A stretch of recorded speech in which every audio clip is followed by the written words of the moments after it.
welcome to Tales of Honor Podcast, a podcast dedicated to telling the true stories of every recipient of the Medal of Honor.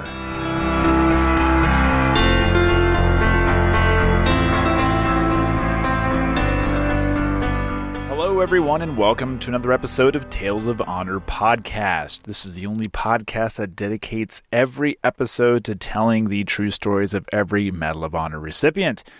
I'm your host, Christoph Ambrosch. That's me. That's my name. And today's episode, well, that's number 254. It's going to continue right along here with our recipients from World War II for all of this month and next month. And a quick footnote here. In the story today, I'm going to mention a book. In the show notes, there is a link to said book. It'll take you right to Amazon, where the link will actually take you to the hardcover, but there is an option for Kindle as well. Be sure to pick up that book, give it a read. I should probably do that as well if I'm recommending it to you, but if you do it before me, please let me know how you like it. But the link is in the show notes for the book. And now, a tale of honor. Alexander was born in Atlanta, Georgia on the 2nd of May, 1910, but his family moved to Knoxville, Tennessee when he was still an infant. When he was attending Princeton University, he studied engineering and also played football, though he dropped out after his sophomore year and joined the U.S. Army Air Corps. After 3 months, he had been discharged for flying deficiency by September of 1932, and went to work in the coal industry where his father had been the president of the Blue Diamond Coal Company in Knoxville. Alexander then moved to New Mexico and started a copper mining business. When World War II began, Alexander was exempt from military service due to running a company that produced vital materials for the war effort. This did not stop him from enlisting, and this time it was with the U.S. Marine Corps, and he went through recruit training as a private at the Marine Corps Recruit Depot in San Diego, California.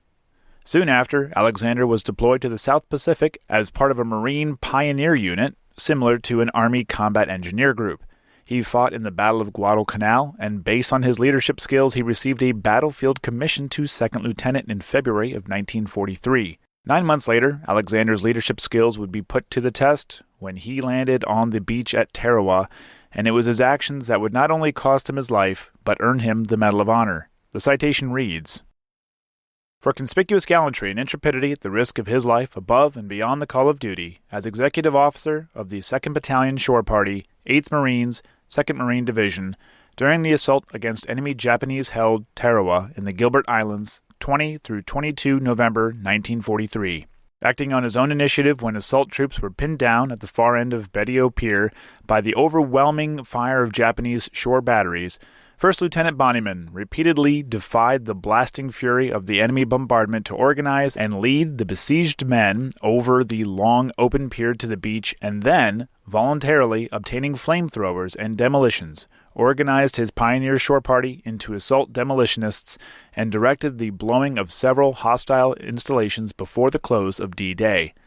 Determined to effect an opening in the enemy's strongly organized defense line the following day, he voluntarily crawled approximately 40 yards forward of our lines and placed demolitions in the entrance of a large Japanese emplacement as the initial move in his planned attack against the heavily garrisoned bomb-proof installation, which was stubbornly resisting despite the destruction early in the action of a large number of Japanese who had been inflicting heavy casualties on our forces and holding up our advance. Withdrawing only to replenish his ammunition, he led his men in a renewed assault, fearlessly exposing himself to the merciless slash of hostile fire as he stormed the formidable bastion, directed the placement of demolition charges in both entrances, and seized the top of the bomb-proof position, flushing out more than 100 of the enemy, who were instantly cut down and effecting the annihilation of approximately 150 troops inside the emplacement. Assailed by additional Japanese after he had gained his objective, he made a heroic stand on the edge of the structure, defending his strategic position with indomitable determination in the face of the desperate charge, and killing 3 of the enemy before he fell, mortally wounded.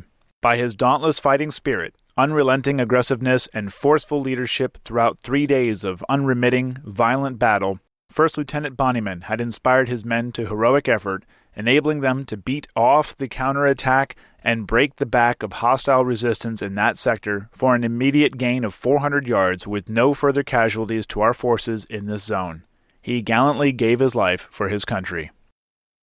Betio Island was secured that day, and of the 21 Marines in the assault party, 13 had survived. Alexander's 12-year-old daughter, Frances, received his medal from the Secretary of the Navy 4 years after the battle. At the time, Alexander's remains were deemed non-recovered by the Defense Missing Personnel Office, and later the Graves Registration Service recorded him as being buried at sea.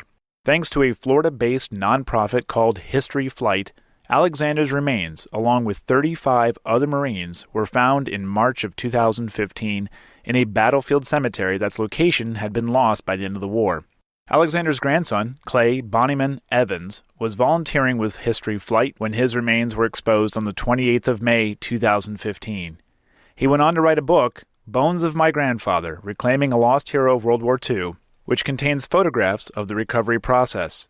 The bodies from that cemetery were welcomed home to the Joint Base Pearl Harbor Hickam in Honolulu, Hawaii, on the 26th of July, 2015, and Alexander Bonnyman Jr.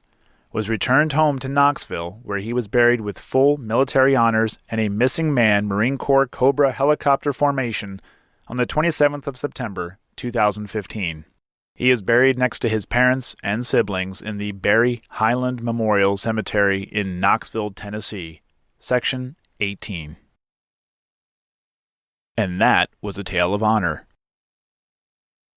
Thank you for listening to Tales of Honor Podcast. Head on over to talesofhonorpodcast.com where you can read these stories, see other ways to support the show, and easily share a story with friends and family. If you have any questions or comments, you can send them to talesofhonorpodcast@gmail.com. And until next time, I'm Christoph Ambrose. Thanks for listening.